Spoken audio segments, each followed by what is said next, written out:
8번째 주제는 뚜렷한 주관과 신념에 관한 것입니다. 내적인 조건을 지키는 것, 바로 자신의 중심을 지키는 것이라고 할 수 있습니다. 우리는 살아가면서 정말 내 가치관과 중심이 흔들릴 때가 많아요. 교직 생활을 하면서도 마찬가지일 것 같아요.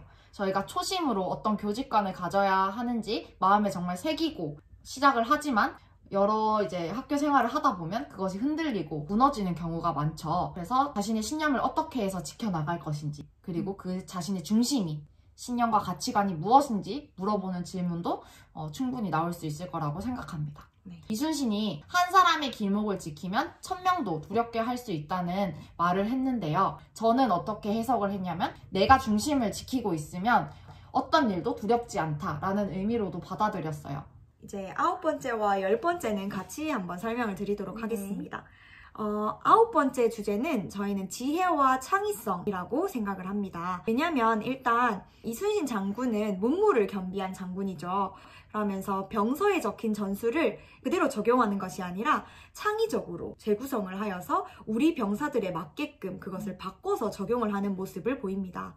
여기에서 저희는 융합적 사고의 필요성, 그리고 교사로서 교육과정을 재구성하는 그런 융합적인 능력, 이순신처럼 문무를 겸비한 것처럼 지식과 기능, 그리고 태도, 모든 것이 발달한 창의적 인재를 양성하는 것을 한번 생각해 볼 수 있습니다. 이것과 관련하여 대구 4대 역량 중에 창의융합적 사고 역량 파트를 떠올리시면 좋을 것 같습니다. 이 역량을 키우기 위해서 IB 교육, 에듀테크 교육 또는 스팀 교육이라는 단어를 활용해서 답변하셔도 좋을 것 같아요.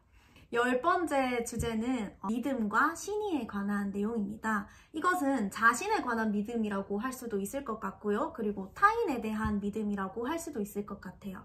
이순신은 항상 자기 자신의 신념이 뚜렷한 장수였어요. 자기가 가지고 있는 생각과 사고가 분명한 사람이었기 때문에 자신에 대한 믿음이 분명했을 것 같아요.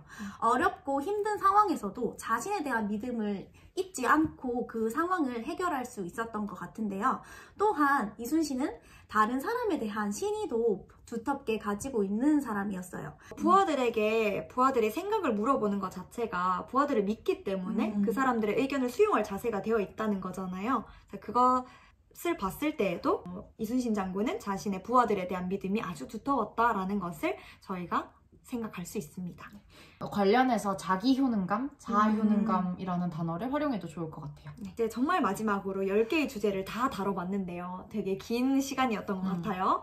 그러면 이제 난중일기라는 책을 다 읽고 나서 이순신 장군에게 배울 점을 혹시 선생님의 인생이나 또는 교직관과 연계해서 얘기를 해보자면 어떨지 한번 얘기를 나눠보도록 하겠습니다.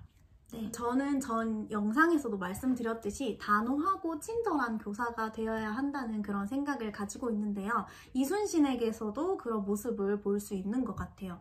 학생들이 무언가를 잘못했을 때는 그것이 아님을, 그리고 바른 길로 나아가야 함을 끊임없이 단호하게 알려줄 수 있는 교사가 되고 싶고, 또 한편으로는 우리가 쭉 이야기했던 것처럼 학생들을 믿고 학생들에게 따뜻한 격려와 말 한마디를 해줄 수 있는 사람이 되어야 한다고 생각을 해요. 네, 저는 이순신이 이렇게 난중일기라는 책을 완성하기까지 끊임없이 자기 기록을 통해서 성찰하고 그를 바탕으로 발전하는 모습을 가장 배울 수 있을 것 같아요. 저는 이제 이순신 장군을 난중일기에서 만나보면서 이 말이 딱 떠올랐어요. 진인사 대천명이라고 혹시 들어보셨나요? 이 말을 무엇이든 할 때 내가 할 수 있는 다른 사람들이 불가능하다라고 했던 그 전투를 그런 걸 다 생각하지 않고 최선을 다해서 준비를 하고 또 꾸준히 노력을 하죠. 그러면서 정말 하늘을 감동시켜서 12척의 배로 그 많은 왜구를 물리치는 그런 기적적인 일을 만들게 됩니다. 근데 여기서 또 더 감동적인 것은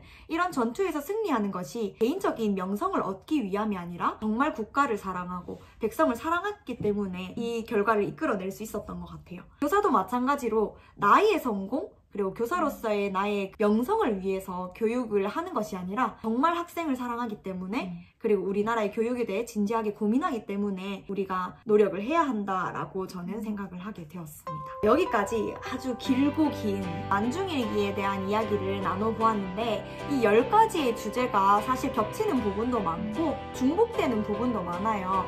근데 저희가 이렇게 세세하게 10개로 나누는 이유가 선생님들이 좀 더 이 주제에 관해서 깊게 생각을 해보고 또 사소하지만 저희처럼 이 책을 읽으면서 다른 주제도 또 생각해 보시라고 저희가 이렇게 10개만 딱 추려가지고 말씀드리는 거예요. 보너스 영상 준비되어 있으니까 다음 영상도 기다려주세요. 안녕!